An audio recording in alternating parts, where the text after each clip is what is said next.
Stephen Freeman was born on January 1st, 1995, in the heart of Griffin, Georgia, welcomed by his parents, Troy and Jennifer Freeman, and later joined by his brother Blake. The Freeman household was one filled with laughter, warmth, and a deep sense of kinship, providing Stephen with a nurturing environment throughout his youth. Stephen quickly became a beloved figure among his peers, renowned for his laid-back attitude and a generous heart that never hesitated to express affection and care towards others. In his personal life, Stephen found love with Mary Higdon, whose relationship with him was built on mutual affection and deep understanding. Their companionship added another layer of joy and fulfillment to Stephen's life, reflecting his capacity to love deeply and sincerely. Born a year before Stephen, Mary also came from a background brimming with love and care. Her personality was marked by a friendly demeanor, a creative mind, and a profound appreciation for the natural world and its inhabitants. The two became inseparable in their high school days. Together, they explored nature through hiking, camping, fishing, and hunting, activities that solidified their bond and mutual affection. After completing their high school education, Mary and Stephen decided to start their next chapter together by moving into their own place in Griffin, Georgia. Stephen found employment as a metal worker. Meanwhile, Mary worked as a part-time teacher's assistant at St. George's Episcopal School in Milner, Georgia. She also took on another role at a sporting goods store specializing in weapons, further illustrating her multifaceted interests and abilities. At the sports store, Mary worked alongside Thomas Skinner, who not only was a colleague, but also Stephen's best friend. Stephen, being an outdoorsman, was also an avid collector and owned an assortment of at least 10 guns, among which was a Glock 42, a prominent fixture within their shared home. The couple's social circle extended to include Andrew McKee and Chase Pruitt, forming a tight-knit group with Stephen at its core. This circle, initially skeptical of Mary, grew to appreciate her shared interests with Stephen. By 2018, Mary and Stephen had navigated a relationship marked by its ups and downs over 7 years. It was during this period, on the night of August 1st, that disaster struck. A distressing 911 call was made by Mary. During the call, she uttered the chilling words, "I accidentally just shot my boyfriend." Fulton County 911, where's your emergency? Yes, ma'am. I actually, my gun was tapered, and I'm so sorry.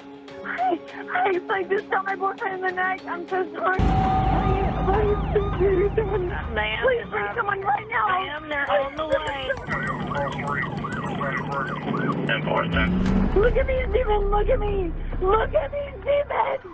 I cannot lose him. I cannot lose him. Look, come on. Look, calm down for me. Calm down. Calm down. I'm so sorry. I want to know. I'm just because I don't even understand it now. On the body camera footage, Mary was visibly distraught, her emotions raw and inconsolable. The authenticity of her emotional display was debated. While some viewed her actions as overly dramatic and suspect, others saw a genuine outpouring of shock and despair. Tragically, despite being rushed to the hospital, Stephen succumbed to his injuries. The immediate aftermath saw law enforcement leaning away from the theory of an accident, instead suspecting foul play in what was rapidly becoming a narrative of love, tragedy, and suspicion.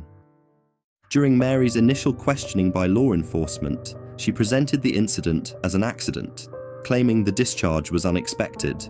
However, inconsistencies emerged as Mary later altered her narrative, suggesting the gun had been tossed to Stephen rather than handed directly, a deviation that raised doubts among the investigative team. Skepticism was particularly pronounced from an officer experienced with firearms, who contested the plausibility of a gun discharging under such circumstances without deliberate action on the trigger. Further complicating the investigation, the physical evidence and scene dynamics suggested that some conflict had occurred. Indications of a disturbance such as scattered food and the detection of alcohol on Mary's breath led detectives to second-guess Mary's account. The interrogation continued, and the intensity of the questioning escalated. Mary broke down, admitting to officers that she had discharged the firearm out of anger. She was subsequently charged and arrested for her actions. After Mary's arrest, police discovered that a critical mistake had been made by the investigative team. The tape containing Mary's confession was rendered useless due to it only recording static noise, making her confession inaudible. This significant setback left the team without their key piece of evidence. Despite this mishap with the tape, detectives still pursued other avenues.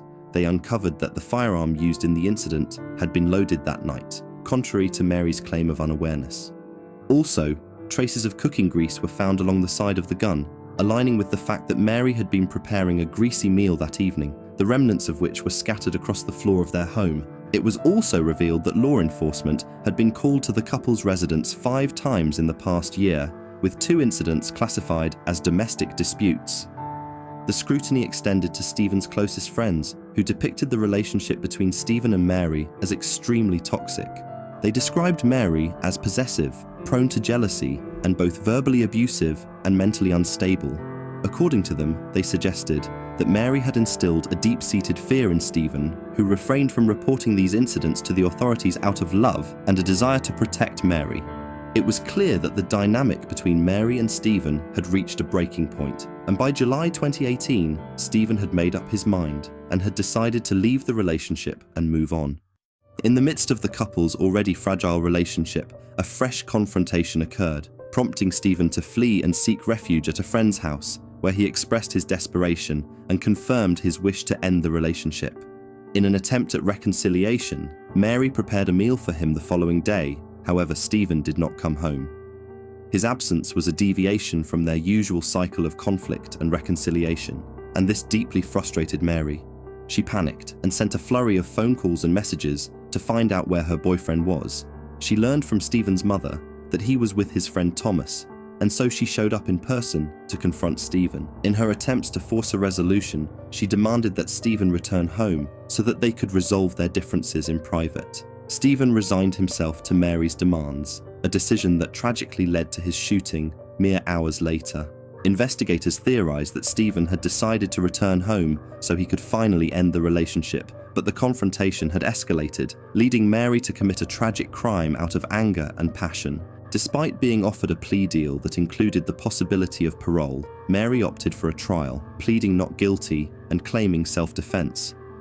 This defense aimed to reframe the narrative, presenting Mary not as the aggressor, but as someone compelled to act in self-defense against a backdrop of ongoing abuse. In the absence of the inaudible confession tape, the prosecution pivoted to leverage the evidence provided by the presence of grease on the gun. They also summoned Stephen's friends to testify, painting a picture of Mary's character and their perception of the relationship. Conversely, Mary's defense strategy hinged significantly on her personal testimony. She portrayed Stephen as domineering and controlling. To support her claims, the defense presented text messages between her and Stephen, spanning 63 pages, that revealed a pattern of abuse and threats. The content of these messages was so disturbing that the detectives chose to withhold many details from public disclosure.